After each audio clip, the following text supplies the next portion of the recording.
رسول اللہ صلی اللہ علیہ وسلم نے فرمایا جمعہ کے دن اور جمعے کی رات کو کثرت سے مجھ پر درود پڑا کرو، بس جو آدمی مجھ پر ایک دفعہ درود بھیجے گا اللہ اس پر 10 رحمتیں نازل کرے گا۔ اللہم صلی علی محمد۔ رسول اللہ صلی اللہ علیہ وسلم نے فرمایا تمہارے افضل دنوں میں سے جمعے کا دن ہے، اسی دن آدم علیہ السلام پیدا کیے گئے، اسی دن ان کی روح قبض کی گئی، اسی دن سور پھونکا جائے گا اور اس دن سب لوگ بے ہوش ہوں گے، اس لیے اس دن مجھ پر کثرت سے درود بھیجا کرو کیونکہ تمہارا درود مجھ پر پیش کیا جاتا ہے۔ کہتے ہیں لوگوں نے پوچھا یا رسول اللہ ہمارا درود آپ پر کس طرح پیش کیا جائے گا جبکہ آپ کا جسم بوسیدہ ہو چکا ہوگا؟ تو آپ نے فرمایا بے شک اللہ عز و جل نے انبیاء کے جسموں کو زمین پر حرام کر دیا ہے، یعنی فرشتوں کے ذریعے آپ تک درود پہنچایا جاتا ہے۔ انبیاء کے جسموں کو مٹی نہیں کھاتی، صحیح سلامت ہوتے ہیں ان کے جسم۔ سورۃ الکہف پڑھنا، نبی صلی اللہ علیہ وسلم نے فرمایا جو شخص جمعہ کے دن سورۃ الکہف پڑھتا ہے تو اس کے لیے دوسرے جمعے تک نور روشن رہتا ہے۔ غسل کرنا، ہر بالغ پر جمعہ کے لیے جانا ضروری ہے اور ہر وہ شخص جس پر جمعہ کے لیے جانا ضروری ہے اس پر غسل ہے، یعنی اس کو لازمی غسل کرنا چاہیے، الا یہ کہ کوئی مجبوری ہو۔ تو آپ اپنا اسکیجول اس طرح بنائیں نا کہ جیسے اگر آپ ہر روز نہاتے ہیں پھر تو کوئی مسئلہ نہیں، لیکن اگر آپ ایک دن چھوڑ کے ایک دن نہاتے ہیں تو آپ پھر اس طرح اسکیجول کریں کہ جیسے آپ منڈے کو نہائے، پھر وینسڈے کو نہائے، پھر جمعے کو نہائے، پھر آپ سیٹرڈے سنڈے اگر نہیں بھی نہاتے پھر منڈے، تو اس طرح آپ جمعے کو مس نہیں کریں گے۔ یہ نہیں کہ جمعرات کو نہا کے جمعہ کو چھوڑ دیا یا جمعہ چھوڑ کے ہفتے کو نہائے، ایسا نہیں کرنا چاہیے۔ علماء نے غسل کے حکم کے بارے میں اختلاف کیا، بعض تو کہتے ہیں یہ واجب ہے یعنی فرض کے درجے میں ہے، اور جمہور علماء یہ کہتے ہیں کہ مستحب ہے، پسندیدہ ہے، افضل عمل ہے۔ حدیث میں آتا ہے جس نے جمعے کے دن وضو کیا اس نے اچھا کیا اور جس نے غسل کیا تو یہ افضل ہے۔ صفائی میں مبالغہ ہوتی ہے نا، ویکلی صفائی آپ کو کرنی ہوتی ہے، یعنی جیسے ناخن وغیرہ کاٹتے ہیں یا پھر اپنے زائد بال وغیرہ اتارتے ہیں، تو یہ سب چیزیں اگر جمعے کے دن ہو تو زیادہ بہتر ہے۔ نبی صلی اللہ علیہ وسلم نے فرمایا جو شخص جمعے کے دن اچھی طرح غسل کرے، اچھی طرح سنوار کر وضو کرے، اپنے بہترین لباس میں سے پہنے، یعنی جمعے کے دن باقی دنوں کی نسبت اچھا لباس پہنے، اللہ نے اس کی قسمت میں گھر والوں کی جو خوشبو لکھی ہو وہ لگا لے، یعنی گھر میں جو بھی خوشبو ہے، پھر جمعہ پڑھنے آئے تو لغو کام نہ کرے، دو آدمیوں کے درمیان جدائی نہ کرے، یعنی دو لوگ بیٹھے ان کے بیچ میں گھس کے بیٹھ جائے۔ اس جمعے اور دوسرے جمعے کے درمیان کے پورے ہفتے کے گناہ معاف کر دیے جاتے ہیں۔ پھر مسواک کرنا، جمعے کی سنتیں بتاتے ہوئے آپ نے فرمایا اور تم پر مسواک کرنا لازم ہے۔ اچھا لباس پہننا، نبی صلی اللہ علیہ وسلم نے فرمایا اگر ممکن ہو تو جمعہ کے لیے اپنے کام کاج کے کپڑوں کے علاوہ 2 کپڑے اور بنا رکھنے میں کیا حرج ہے، اسپیشل ڈریس رکھے جو جمعے کو ہی پہن لے۔ خوشبو لگانا، یعنی خوشبو لگائے، حدیث میں آتا ہے چاہے وہ عورت کی خوشبو سے ہو، یعنی آپ کی اپنی نہیں، بیوی کی خوشبو پڑی ہو وہی لگا لو، لیکن لگاؤ۔ تیل لگانا، جو شخص جمعہ کے دن غسل کرے اور جس قدر ممکن ہو پاکیزگی حاصل کرے اور اپنے تیل میں سے تیل لگائے یا اپنے گھر کی خوشبو میں سے خوشبو لگائے، پھر نکلے کہ 2 آدمیوں کے درمیان تفریق نہ کرے، جتنی مقدرہ نماز پڑھ لے، اور جب امام بات کرے تو خاموش رہے، اس جمعے سے لے کر دوسرے جمعے تک اس کے گناہ بخش دیے جاتے ہیں۔ جمعہ کا وقت، سورج ڈھلتے ہی جمعہ پڑھنا، سورج ڈھلتے ہی جمعہ پڑھنا، اول وقت جمعہ پڑھنا، بہت لیٹ نہیں کرنا چاہیے۔ ایاس بن سلمہ بن عقبہ اپنے والد سے روایت کرتے ہیں، انہوں نے کہا کہ ہم رسول اللہ صلی اللہ علیہ وسلم کے ساتھ جمعے کی نماز پڑھ کر واپس لوٹتے تھے تو دیواروں کا سایہ اتنا نہیں ہوتا تھا کہ ان سے اپنے آپ کو سایہ مہیا کیا جا سکے، یعنی ابھی سورج بہت تھوڑا ڈھلا ہوتا تھا۔ ہاں، گرمی کی شدت میں تاخیر کی اجازت ہے۔ مسجد میں داخلہ، مسجد کی طرف جلدی نکلنا، تحیت المسجد ادا کرنا۔ عمر بن دینار کہتے ہیں انہوں نے جابر رضی اللہ عنہ کو کہتے ہوئے سنا کہ ایک شخص جمعہ کے دن مسجد میں داخل ہوا اس حال میں کہ نبی صلی اللہ علیہ وسلم خطبہ دے رہے تھے، تو آپ نے فرمایا کیا تم نے نماز پڑھی؟ اس نے کہا نہیں، تو آپ نے فرمایا کھڑے ہو 2 رکعتیں پڑھو۔ اب یہ بڑا اہم مسئلہ ہے، مسجد میں داخل ہو چاہے خطبہ ہو رہا ہو 2 رکعت پڑھے بغیر نہ بیٹھو، ٹھیک ہے؟ اور یہ کیا ہے؟ دراصل تحیت المسجد، یہ جمعے کی سنتیں نہیں ہیں، یہ کیا ہے؟ تحیت المسجد ہے، اور مختصر پڑھی جائیں، یعنی امام جب خطبہ دے رہا ہو تو چاہیے کہ 2 رکعتیں پڑھے اور دونوں میں اختصار کرے۔ نماز سے قبل ہلکا بنانے کی ممانعت، مثلا آپ جلدی چلے گئے تو یہ نہیں کہ ایک گروپ بنا کے آپس میں گپ شپ شروع کر دیں، نہیں، سیدھے ہی لائنوں میں بیٹھیے۔ انتظار کا وقت کیسے گزاریں گے؟ نفل پڑھ کے بیٹھ گئے، ذکر اذکار کریں، قبلے کی طرف رخ کر کے لائنوں میں بیٹھیں، حلقہ نہیں بنائیں، بیٹھ کے خرید و فروخت نہیں کریں، تاخیر سے آنے پہ گردنیں پھلانگ کے نہ آگے جائیں۔ رسول اللہ صلی اللہ علیہ وسلم نے فرمایا ٹیک لگا کے مت کھاؤ، یہ عام ایک ادب بتایا، یعنی اس طرح ٹیک لگا کے نہیں کھاؤ، کھانے کے وقت سیدھے ہو جاؤ۔ چھنے ہوئے آٹے کی روٹی نہ کھاؤ، میدا۔ مسجد میں کوئی جگہ مقرر نہ کرو کہ یہ میری جگہ ہے، آپ کیوں آج یہاں کھڑی ہو گئی، کہ تم اسی میں ہی نماز پڑھو۔ کچھ لوگ ہوتے ہیں نا، آ کے مخصوص جگہ ہی پڑھتے ہیں، اگر کوئی اور وہاں ہو جائے ڈسٹرب ہو جاتے ہیں۔ اور جمعہ کے دن لوگوں کی گردنیں نہ پھلانگو، ورنہ اللہ تمہیں قیامت کے دن لوگوں کے لیے پل بنا دے گا۔ کیونکہ بہت اذیت کی بات ہے نا، آپ بیٹھے ہیں لوگ باقاعدہ بعض اوقات کندھوں پہ ہاتھ رکھ کے اس کو تنگ کر اس کو تنگ کر، تو یہ نہیں کرنا چاہیے۔ اگر آپ کو اٹھنا بھی پڑ گیا بیچ میں تو واپسی پہ پیچھے کھڑے ہو جائیے، اگلی لائن مل جائے گی۔ جی یہ تو بہت ضروری بات آپ نے کی کہ جب لوگ مسجد آئے تو پہلی صف میں بیٹھے، یہ نہیں پہلی چھوڑ کے آخری میں بیٹھ جائیں اور پھر لوگ ان کی گردنیں پلانگتے رہیں، دوسروں کے لیے فتنہ بننا۔ جابر بن عبداللہ رضی اللہ عنہ سے روایت ہے کہ جمعے کے دن رسول اللہ صلی اللہ علیہ وسلم خطبہ ارشاد فرما رہے تھے کہ ایک آدمی مسجد میں داخل ہوا، وہ قریب آ کر بیٹھنے کے لیے لوگوں کے اوپر سے گزرنے لگا۔ رسول اللہ صلی اللہ علیہ وسلم نے فرمایا بیٹھ جاؤ، تحقیق تم نے لوگوں کو تکلیف پہنچائی اور دیر سے آئے۔ یہ عربی کے الفاظ بڑے خوبصورت ہیں، اجلس فقد آذیت و آنیت، کتنی جامع زبان ہے یہ، اجلس فقط آذیت، تو نے اذیت دی، و آنیت، اور دیر سے آئے۔ ہاں تو اس سے منع کیا گیا۔ کسی کو اس کی جگہ سے نہ اٹھانا۔ جابر رضی اللہ عنہ نبی صلی اللہ علیہ وسلم سے روایت کرتے ہیں، آپ نے فرمایا تم میں سے کوئی شخص جمعہ کے دن اپنے بھائی کو کھڑا نہ کرے کہ پھر دوسری طرف سے آ کر اس کی جگہ پہ خود بیٹھ جائے، بلکہ جو آئے وہ کہے جگہ کشادہ کرو، ہمارے لیے بھی جگہ بناؤ، یہ کہے۔ خطبہ جمعہ اور اس کے آداب۔ خطبہ جمعہ کی اہمیت، جب اذان ہو جائے تو کیا کرے انسان؟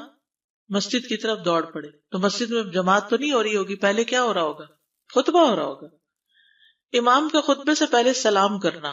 نبی صلی اللہ علیہ وسلم جب ممبر پر چڑھتے تو حاضرین کو السلام علیکم کہتے۔ امام کا کھڑے ہو کر خطبہ دینا۔ رسول اللہ صلی اللہ علیہ وسلم کھڑے ہو کر خطبہ دیتے، پھر بیٹھ جاتے، پھر کھڑے ہوتے اور کھڑے ہو کر خطبہ دیتے، یعنی بیچ میں تھوڑا سا بیٹھ بھی جاتے تھے۔ جس نے تمہیں یہ خبر دی کہ آپ بیٹھ کر خطبہ دیتے تھے تو تحقیق اس نے جھوٹ بولا، بس یقیناً اللہ کی قسم میں نے آپ کے ساتھ 2000 سے زائد نمازیں پڑھی ہیں، یعنی جن میں بہت سے جمعے بھی آئے ہیں، تو ایسا کچھ نہیں۔ امام کا 2 خطبے دینا، یعنی کھڑے تھے پہلے، پھر ذرا بیٹھ گئے، پھر دوسری دفعہ اٹھے، تو یہ 2 خطبے ہو گئے۔ مختصر خطبہ دینا۔ آپ کے خطبات چند کلمات ہوا کرتے تھے، بہت لمبی تقریریں نہیں، آپ کا خطبہ درمیانہ ہوتا تھا۔ نبی صلی اللہ علیہ وسلم نے فرمایا آدمی کا نماز کو لمبا کرنا اور خطبے کو مختصر کرنا اس کی سمجھداری کی علامت ہے۔ بس نماز لمبی کرو اور خطبہ مختصر کرو، کیونکہ بعض بیان جادو جیسا اثر رکھتے ہیں، یعنی تھوڑے بھی بات کرو گے تو دل میں چلی جائے گی۔ نماز پہ زیادہ توجہ۔ نبی صلی اللہ علیہ وسلم کا خطبے میں سورۃ قاف پڑھنا۔ حارثہ بن نعمان کی بیٹی سے روایت ہے، کہتی ہے کہ میں نے سورۃ قاف رسول اللہ صلی اللہ علیہ وسلم سے سن کر حفظ کر لی۔ آپ ہر جمعے کو خطبے میں پڑھا کرتے تھے۔ سامعین کا امام کی طرف رخ کرنا، یعنی جمعے کے دن یہ نہیں کہ آپ کرسی لگا کے کسی اور طرف منہ کر کے بیٹھ جائیں اور جب جماعت ہو تو پھر صف میں کھڑے، نہیں، آپ صف میں بیٹھے ہو، کس طرف منہ ہو؟ قبلہ رخ ہو، امام سامنے ہی ہوگا نا قبلے کی طرف۔ ایک صحابی کہتے کہ جب آپ ممبر پہ چڑھتے تو ہم اپنے چہروں کے ساتھ آپ کی طرف متوجہ ہوتے، ادھر ادھر نہیں دیکھتے تھے خطبے کے دوران۔ امام کے قریب بیٹھنا۔ اللہ کے نبی صلی اللہ علیہ وسلم نے فرمایا ذکر میں حاضر ہوا کرو، یعنی خطبہ میں، اور امام کے قریب بیٹھا کرو، بے شک آدمی دور ہوتا رہتا ہے حتیٰ کہ وہ جنت میں بھی پیچھے ہی ہوگا اگرچہ وہ اس میں داخل بھی ہو جائے۔ تاخیر کی اتنی مذمت ہے۔ خاموشی سے خطبہ سننا، یعنی بات نہیں کرنی چاہیے، کوئی اہم بات بھی نہیں پوچھنی چاہیے۔ ابن مسعود سے روایت ہے کہ انہوں نے ابی ابن کعب سے قرآن کی کسی آیت کے بارے میں سوال کیا جبکہ اللہ کے نبی خطبہ دے رہے تھے، تو انہوں نے اعراض کیا اور کوئی جواب نہ دیا۔ پھر جب آپ نے نماز پڑھائی تو ابی کہنے لگے تمہارا جمعہ ہی نہیں ہوا۔ تو ابن مسعود نے رسول اللہ صلی اللہ علیہ وسلم سے پوچھا تو آپ نے فرمایا ابی نے سچ کہا، کوئی بات کرنے کی اجازت نہیں، یہ کہنے کی بھی کہ چپ ہو جاؤ یہ بھی اجازت نہیں۔ عبداللہ بن مسعود کہتے کہ جب امام جمعہ کے لیے آ گیا پھر تمہارا اپنے ساتھی سے یہ کہنا کہ خاموش رہو لغویت کے لیے کافی ہے، یہ بھی لغو بات ہے۔ کوئی لغو حرکت نہ کرنا، کنکریوں سے نہ کھیلنا، فون سے نہیں کھیلنا، میسجز چیک نہیں کرنا، انگلیوں میں انگلیاں ڈال کے پٹاخے نہیں بجانا، گوٹ مار کے نہیں بیٹھنا. گوٹ مار کے کیسے بیٹھتے ہیں؟ گھٹنے اوپر کر کے اور یوں ایسے گھٹنوں کے گرد ہاتھ ڈال کے. کئی دفعہ ایسے نظر آتا ہے کہ خطبے میں لوگ اس طرح بیٹھے ہوتے ہیں کیونکہ پتہ نہیں ہے. یعنی آپ چوکڑی مار سکتے ہیں. آپ سب سے افضل پوزیشن تو یہ ہے کہ جیسے نماز کے اتحیات میں ہم بیٹھتے ہیں، لیکن کچھ لوگ اس طرح بیٹھ نہیں سکتے، چلے کرسی میں بیٹھ جائیں. اگر کرسی نہیں ہے، نیچے بیٹھے ہیں تو چوکڑی مار کے بیٹھ جائیں، مگر ٹانگیں اس طرح پیٹ کے ساتھ لگا کے گھٹنوں پہ ہاتھ کو بل دے کے اس طرح نہیں بیٹھے. اگر مجبوری ہے تو وہ اور بات ہے، لیکن یہ کہ بلا وجہ نہیں کرنا چاہیے کیونکہ ادب کے خلاف ہے. اونگ آنے پر جگہ بدلنا. نبی صلی اللہ علیہ وسلم نے فرمایا اگر جمعہ کے دن کسی کو مسجد میں اونگ آنے لگے تو اپنی اس جگہ کو دوسری جگہ سے بدل لے. کہ بعض اوقات ایسا ہوتا ہے نا، خطبے کے وقت بڑی سکینت ہوتی ہے اور آخری خطبہ تو آپ نیند میں ہی سنتے ہیں. نماز جمعہ کی رکعت 2 رکعت ہے فرض بس. جمعہ کی نماز 2 رکعتیں ہیں اور ان دونوں میں قرات ہوتی ہے. نبی صلی اللہ علیہ وسلم جمعے میں سبح اسم ربک الاعلی اور حل اتاک حدیث الغاشیہ پڑھتے. کبھی جمعہ اور عید کٹھے ہو جاتے تب بھی دونوں نمازوں میں یہی سورت پڑھتے تھے. ٹھیک ہے. اسی طرح صبح کی نماز میں جمعے کے دن الف لام میم التنزیل اور حل اتی علی الانسان کی قرات کرتے اور نماز جمعہ میں سورۃ الجمعہ اور منافقین کی تلاوت کرتے. یعنی یہ بھی ملتا ہے. فرض کے بعد 2 رکعت پڑھنا. عبداللہ بن عمر سے روایت ہے انہوں نے رسول اللہ صلی اللہ علیہ وسلم کی نفل نماز کو بیان کیا اور کہا کہ آپ جمعے کے بعد کوئی نفل نماز نہیں پڑھتے تھے حتیٰ کہ واپس تشریف لے جاتے پھر اپنے گھر میں 2 رکعت پڑھتے تھے. اب جو لوگ گھر نہیں جاتے تو پھر وہیں پر وہ پڑھ لیتے ہیں، ورنہ آپ صلی اللہ علیہ وسلم اپنی سنتیں وغیرہ گھر میں پڑھتے تھے. اور اسی طرح 4 بھی پڑھی جا سکتی، 2 بھی ہیں 4 بھی ہیں. آپ صلی اللہ علیہ وسلم نے فرمایا جب تم میں سے کوئی جمعہ پڑھ چکے تو اس کے بعد 4 رکعتیں پڑھے. یہ آپ کا حکم ہے. تو جب آپ کا 2 چیزیں ہوتی ہیں سمجھنے کے لیے، ایک آپ کا فعل ہوتا ہے اور ایک آپ کا حکم ہوتا ہے. تو ہمارے لیے کیا ہے؟ جو آپ کا حکم ہو. جمعے کے بعد کوئی اور نماز پڑھنے سے پہلے گفتگو کرنا، یعنی سنت پڑھنے سے پہلے گفتگو کرنا. اسما بن مالک سے مرفوعاً روایت ہے کہ جب تم میں سے کوئی آدمی جمعہ کی نماز پڑھے تو اس کے بعد اس وقت تک کوئی نماز ادا نہ کرے جب تک کسی سے کلام نہ کرے یا اس جگہ سے نکل نہ جائے. پہلے منع تھا، اب کوئی نہ کوئی بات کر لینی چاہیے. نہیں سمجھ آئی؟ یعنی جمعہ پڑھ لیا آپ نے اور پھر کسی سے آپ سلام دعا کر لیں، اس کے بعد سنت پڑھیں یا نفل جو بھی. ٹھیک ہے. اور گھر جانا ہے تو گھر جا کے پڑھیں، اور اگر گھر نہیں جانا، کام پہ جانا ہے تو ادھر ہی پڑھ کے چلے جائیں. کتنا پیارا ہے ہمارا دین کہ اتنا لمبا بھی چپ کا روزہ نہیں رکھوایا. بالکل. عاصم سے روایت ہے، وہ ابو قلابہ سے نقل کرتے ہیں، میں نے ان کے ساتھ جمعہ کی نماز پڑھی. جب میں نے اپنی نماز پوری کر لی انہوں نے میرے ہاتھ کو پکڑا اور میری جگہ پر کھڑے ہوئے اور مجھے اپنی جگہ پہ کھڑا کیا. وہ جو ہم چینج کرتے ہیں نا جگہ، وہ اس کی بات ہو رہی ہے. یعنی جمعے کے بعد کوئی اور نماز پڑھنے سے پہلے بات بھی کر لینا، جگہ بھی تبدیل کرنا. لیکن اگر کچھ لوگ پہلے سے ہی آپ کی سنتیں شروع کر چکے اور کوئی چینج کرنے والا نہیں تو پھر پڑھ لیجئے. یعنی یہ مستحب اعمال ہے، ان میں ایسا نہیں کہ کوئی گناہ لازم ہو جائے گا، لیکن افضل یہ ہے، افضل سے اجر زیادہ ہو جاتا ہے. جمعہ کے دیگر احکام. 1 رکعت پانے پر بھی جمعہ ادا ہو جاتا ہے. یعنی اگر کسی کو رش مل گیا، پارکنگ نہیں ملی اور 1 رکعت میں بھی پہنچ گیا تو جمعہ ہو گیا. امام سے دعا کا کہنا. انس کہتے ہیں کہ ایک سال نبی صلی اللہ علیہ وسلم کے عہد میں لوگ قحط میں مبتلا ہوئے. جمعہ کے دن میں نبی صلی اللہ علیہ وسلم کے خطبہ پڑھنے کے دوران میں ایک اعرابی کھڑا ہو گیا.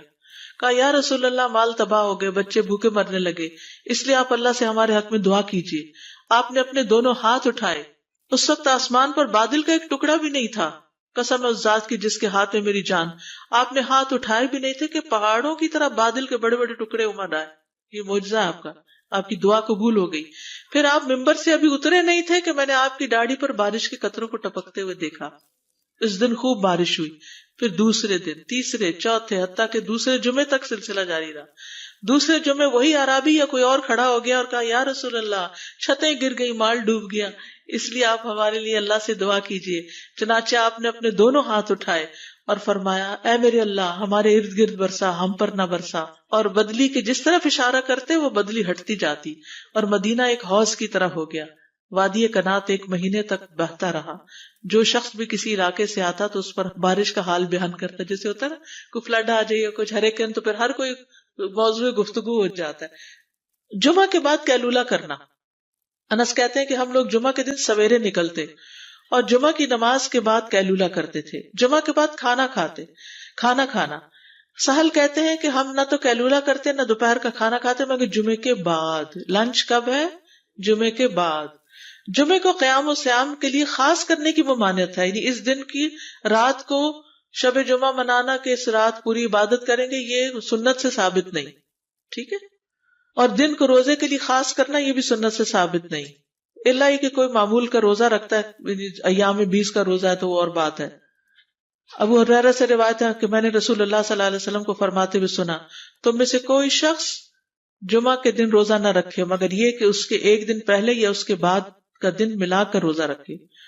جمعہ کے دن خرید و فروخت کی ممانعت ہے.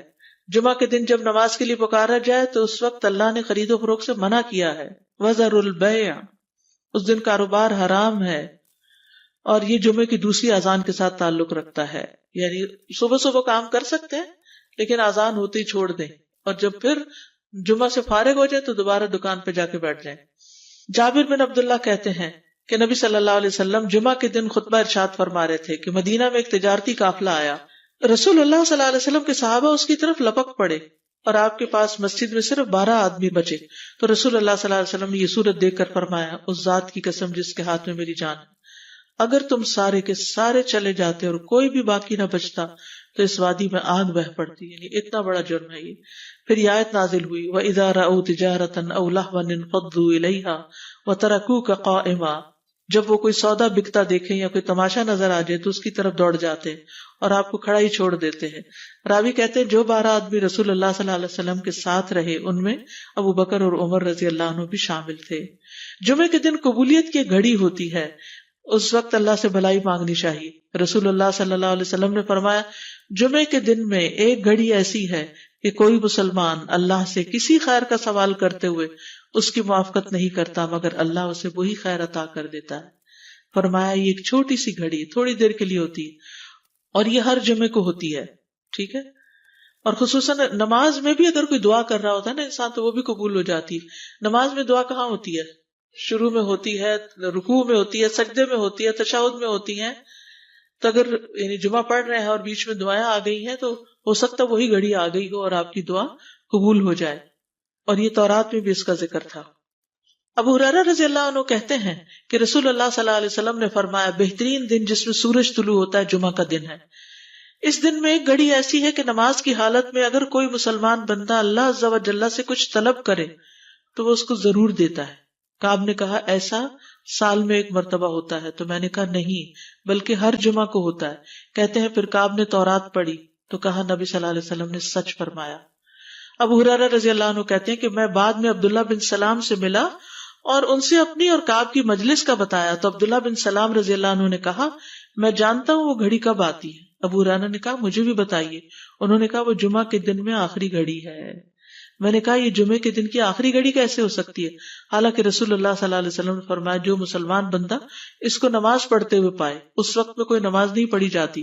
تو عبداللہ بن سلام نے کہا کیا رسول اللہ صلی اللہ علیہ وسلم نے یہ نہیں فرمایا جو شخص نماز کے انتظار میں بیٹھا رہے وہ گویا نماز ہی کی حالت میں ہے حتیٰ کہ نماز پڑھ لے. کہتے ہیں میں نے کہا ہاں. تو انہوں نے کہا بس یہی ہے، یعنی اس وقت کیا کرنا چاہیے، آخری گھڑی میں وضو وغیرہ کر کے مغرب کی نماز کے انتظار میں بیٹھ کے دعائیں کریں، اذان ہو تو نماز پڑھ لیں. عصر کے بعد سے مغرب تک کا وقت ہے. انس بن مالک سے روایت ہے کہ نبی صلی اللہ علیہ وسلم نے فرمایا جمعہ کے دن اس گھڑی کو جس میں دعا کی قبولیت کی امید کی جاتی ہے عصر سے لے کر سورج ڈوبنے تک کے درمیان تلاش کرو اور دن کی آخری گھڑی ہے. تو اللہ سبحانہ و تعالی ہمیں اس دن کی برکتوں سے فائدہ اٹھانے کی توفیق عطا فرمائے.